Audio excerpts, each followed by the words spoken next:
Сацыяльную дачу Ляхавіцкі раённы тэрытарыяльны цэнтр сацыяльнага абслугоўвання насельніцтва пры падтрымцы райвыканкама вырашыў размясціць у пустуючай частцы будынка ФАПа аграгарадка Русінавічы. На плошчы ў 100 квадратных метраў 3 жылых памяшканні, спальныя месцы, кухня і тэлевізар. Сюды на прыроду змогуць па чарзе прыязджаць на адпачынак пенсіянеры, шматдзетныя сем'і і інваліды, у якіх уласнай дачы няма. Пры гэтым сумаваць з дачнікам не прыйдзецца. Тут плануецца займацца творчасцю, праводзіць канцэрты і спартыўныя мерапрыемствы. Социальная дача – место для отпочинку, конечно, в первую очередь для пожилых людей, потому что в нашем городе их проживает амаль 3000. Много шматдетных семей, амаль 400. И все они живут у городе. Вельми будем рады, як они приедут сюда и будут тут отпочивать.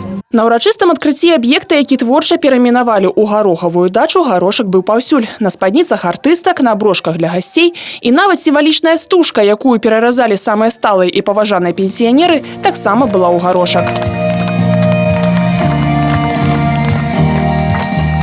А высокія госці, прадстаўнікі раённай улады, паўдзельнічалі ў пасадцы так званай гарохавай клумбы, за якой будуць даглядаць будучыя дачнікі. К открытию этой дачи, к чему-то новому мы очень долго готовились. И знаете, вот эти костюмы, вот эти горошечки, фартушки, цветочки. Я считаю, что это замечательно, что есть такая дача, потому что не у каждого она есть.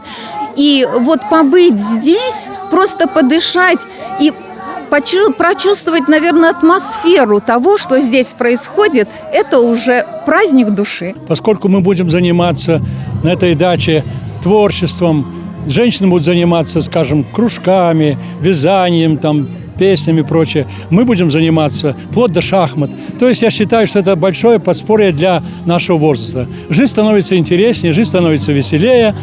И я считаю, что это поможет нам прожить дольше. Дарэчы, для Ляхавіцкага раёна гэта ўжо не першая інавацыя ў сацыяльнай сферы. Мы былі першымі і з'яўляемся пакуль адзінымі ў вобласці, хто адкрылі дом сумеснага пражывання для пажылых людзей-інвалідаў у вёсцы Ганчары. Это ў 2015 годзе на базе будынка дзіцячага садка, які быў закрыты. І ён у нас, вы ведаеце, вельмі запатрабаваны стаў.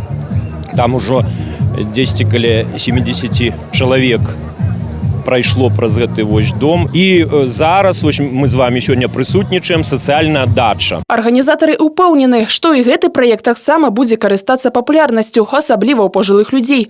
А тых, хто лічыць, што на пенсіі жыццё толькі пачынаецца, тут нямала. Алена Ракудзьена, Мішчук, Мікалай Руцкі, тэлерадыёкампанія «Брэст».